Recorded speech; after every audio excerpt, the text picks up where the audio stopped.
Hello everyone, this is Mr. Informal back with the new latest and greatest Mr. Informal podcast. Again, I go by the name of Mr. Informal.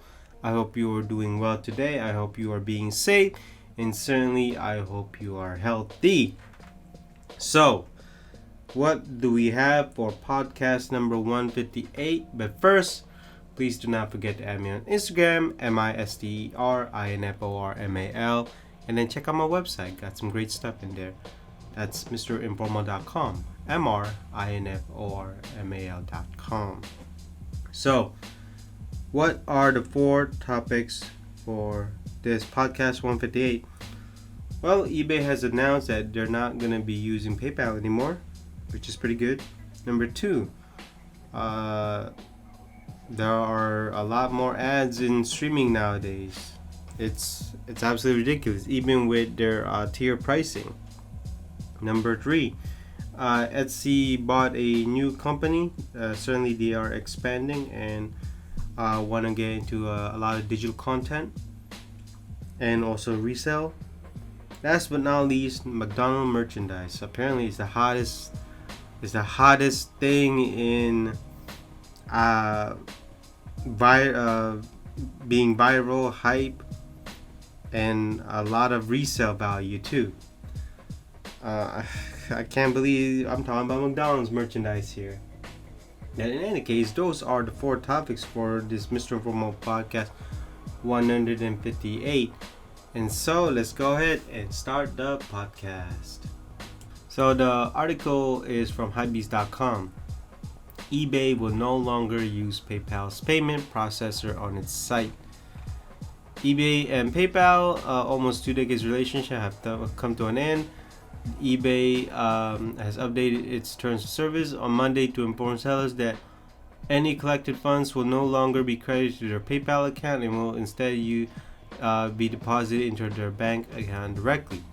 Managed payments help sellers streamline their business on eBay and simplifies the end-to-end experience for both buyers and sellers.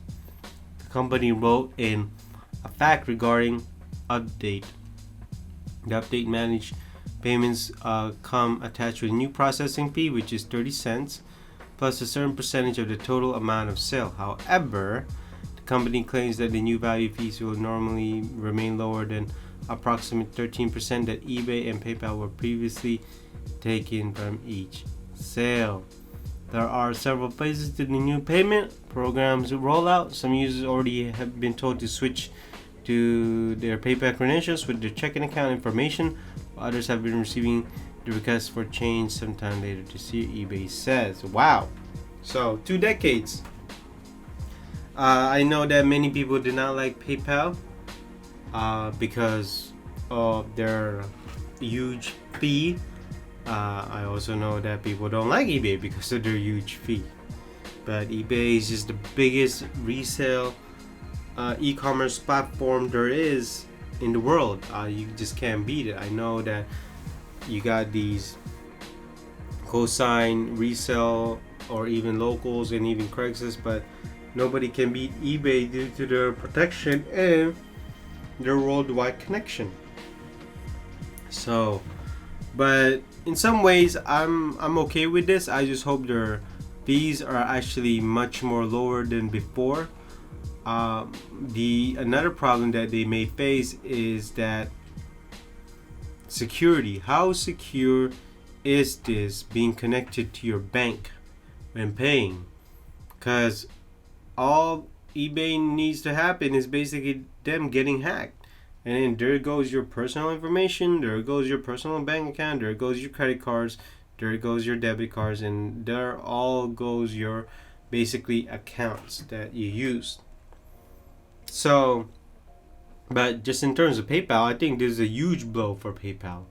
Huge blow. But I think it was coming sooner or later because people were not happy with PayPal. I know that people were getting locked out of their PayPal account for no reason. And sometimes PayPal would side with the buyer instead of the seller. And I know that there have been sellers out there that got scams by buyers.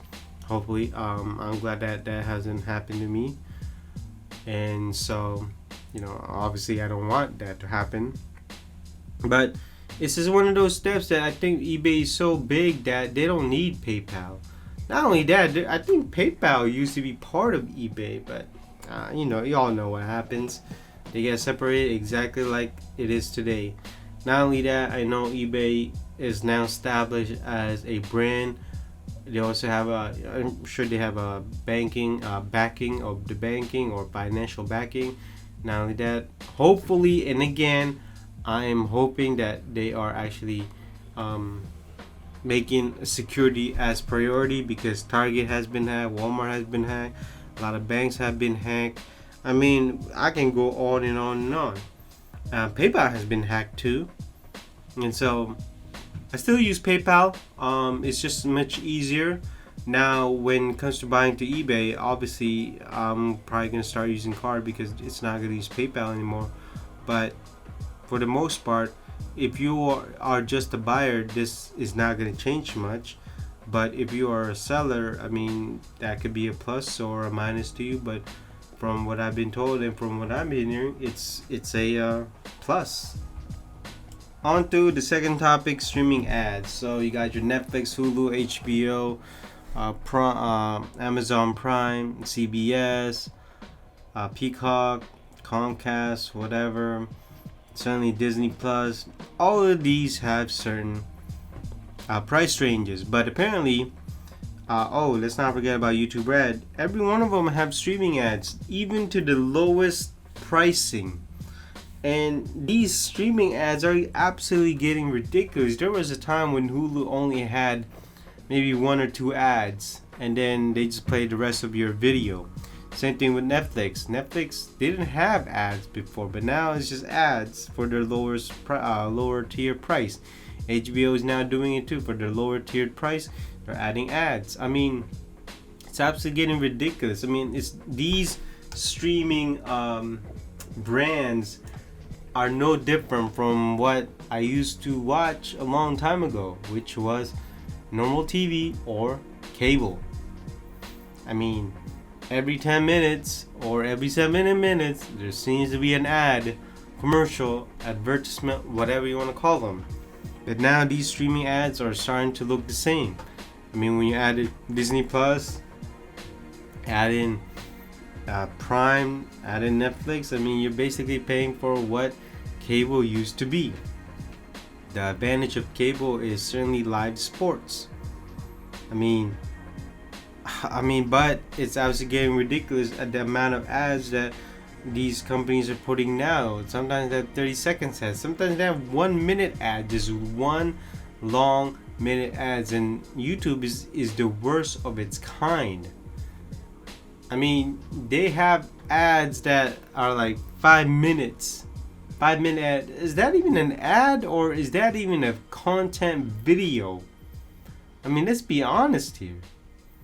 But in any case, I mean, I know these ads are paying the bills for these companies, and yet these companies are basically making you pay more. So it's us that are paying more in the end instead of these companies, because they want their high profit margins. I mean, just look at Netflix.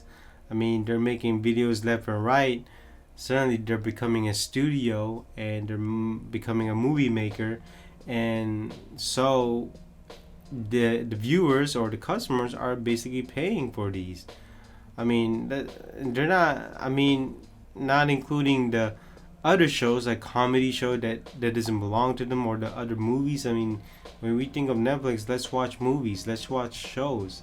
I mean, the same thing with Hulu and Disney Plus, but apparently everyone has to have their own streaming content. No one can agree to just a couple of streaming contents, and you know what? Hey, let's just do it that way, because people want high profit margins, which is, again, to me, is a bit greedy. And I know that you have so many options now, and yet these movies and the shows that you want to watch are getting separated. They're going to the type of streaming brands that you don't want to sign up, because now you can have a lot. You also have Apple TV that are doing the same thing as Netflix, having their own shows, having their own movies. I mean, it's getting ridiculous nowadays. I mean, look at HBO. I mean, what can I say? It keeps going on and on. I mean, again, it's no different from your normal cable shows. I mean, I guess the only difference is you got great premieres of movies, and you got less ads, but that's gonna change soon because I know HBO wants to have ads. As to the point which you don't want because that's what you paid for. You don't want ads. I mean, but hey, look, I'm not gonna defend these brands because I really don't like ads. If I'm gonna pay for something, then hey, I don't want ads. And yet they give you lower tier price, but they also raise up the price of the option that you don't want ads, which doesn't make entirely sense. If I'm gonna pay for something, keep it the same with no ads. If you want to introduce ads, then put it in a lower price range. But I don't want that. Now you should not want that, because having no ads is better, especially when you're viewing the kind of shows and movies that you want to see. Uninterrupted shows and movies, uninterrupted experience. On to the third topic. So Etsy to buy apparel resale site Depop for $1.6 billion. Wow, $1.6 billion. Reminds me of Dr. Evil. $1.6 billion. Etsy will plunk down nearly $1.63 billion, mostly cash, to acquire mobile-oriented apparel resale Depop. The artisanal marketplace said Wednesday the deal is expected to close in the third quarter per Etsy press release. 10-year-old Depop will remain headquartered in London, operating as a standalone marketplace run by its existing leadership. The company said the resale site boasts some 30 million registered users across the 150 countries, with 4 million active buyers and 2 million active sellers in 2020. Per the release last year, its gross merchandise sale reached about $650 million and revenue hit about $70 million, each rising over 100% year over year. Wow. Depop, it's making it happen.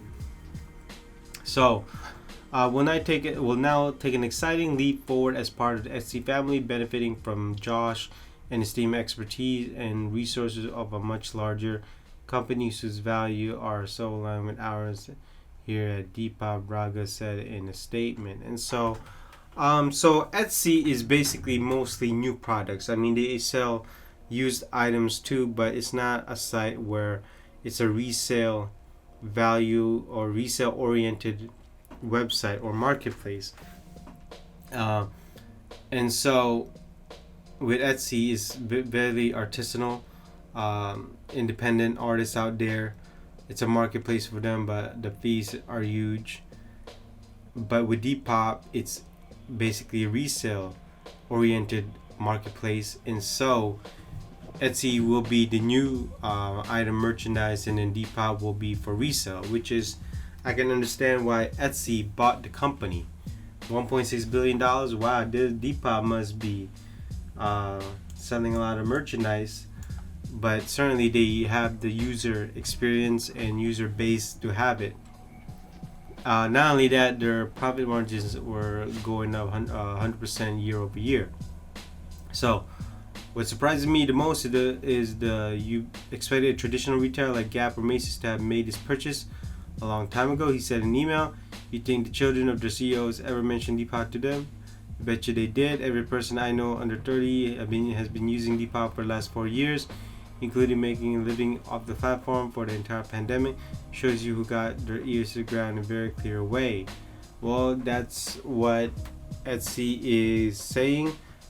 Certainly, Etsy has been making money for a long time, and especially last year with the pandemic, with the e-commerce platform, certainly. And so I'm not surprised, but I do agree with the article that it should have been Macy's or it should have been the bigger brand who bought Depop, but apparently not. Etsy bought them, and I think there's a great buy for them.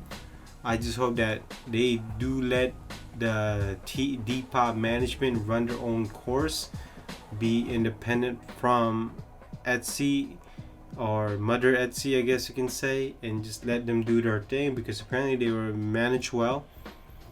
I know that they are based in London, but it looks like they are managed well, and they have the international user base to do so. Etsy got to let them do own thing. Depop should not integrate with Etsy. That would be the worst thing Etsy could do, because now Etsy would just be a new and resale website, which I don't think anybody would want. That's why the resale market have their own place in the market. And you got the new merchandise. You leave the new and you leave the resale. That's it. No need to combine both. I think that's why certain websites or these co-signers are trying to purchase something new, but it's not going so well for them, because people would have this presumptions that, hey, there's a resale website. That's not what you want in terms of brand perception. So McDonald's have been in the news lately with their collaborations from musical artists, with the menu that they have, with I think it was Bad Bunny. Yeah, Bad Bunny, one of those, and then you got Travis Scott burgers and also merchandise. And now you got the latest and greatest, BTS, the Bangtan Boys, with their merchandise. And people, a lot of the BTS army are in full force buying their merch, and the merch are sold out. Heck, even the BTS army are actually buying the hamburger covers, rewashing them, drying them, and hey, actually putting them on display. I'm not kidding about this. I'm absolutely serious. BTS army they are no joke. But we're gonna strictly talk about McDonald's merchandise. When people think of McDonald's merchandise, people think of the Happy Meal. You got toys, you got all kinds of dolls, you got, every month they have something new. Cars. They got something great. That's what people think of McDonald's merchandise. And obviously you got the mascot, Ronald McDonald. We don't see him a lot nowadays. We only see the M, which is too bad. They even have Hamburglar, which is that's a great ingenious mascot name, Hamburglar. But in any case, McDonald's merchandise are the new hype. They are the new trend, and with this BTS collaboration, they are, man, their merchandise is going off the charts. It's selling out. Probably selling out than Bad Bunny's and Travis Scott collaborations, and even the menus are selling out. I mean, don't get me wrong. I'm sure people buying them. Certainly the demographics are probably younger than 30 years old, or heck, you know what? They might be 30 years old. And so McDonald's merchandise are the newest thing that are trending in America. I'm pretty sure maybe just in America. I wouldn't be surprised if it's international too. But certainly, there's going to be more collaboration with McDonald's happening, because McDonald's is realizing, hey, we're making a lot of money from this, especially with this collaboration, this merch. People going to our drive-through, going inside, eating, buying merchandise. I mean, McDonald's should have thought of this a long time ago. But hey, Happy Meal is still a great seller. Kids, I mean, don't get me wrong, I still buy McDonald's from time to time. I love their fries. Love the apple pie. But certainly McDonald's merchandise are selling out due to the BTS army, and certainly a lot of resellers out there are also reselling the BTS merchandise, and it's absolutely ridiculous out there. Now, don't get me wrong, I don't go to McDonald's to buy merch, but man, just I would never thought McDonald's merchandise would sell out that quick. It's a frenzy what's happening right now. And so that basically concludes this Mr. Informal podcast 158. I go by the name of Mr. Informal. I hope you enjoy this week's podcast. I hope you listen to me from beginning to end, and hopefully I gave you some insights. Hopefully I made you learn something today. Please, again, do not forget to add me on Instagram, MISTERINFORMAL, and then check out my website, mrinformal.com, MRINFORMAL.com. And so I will see you in the next podcast. Bye-bye.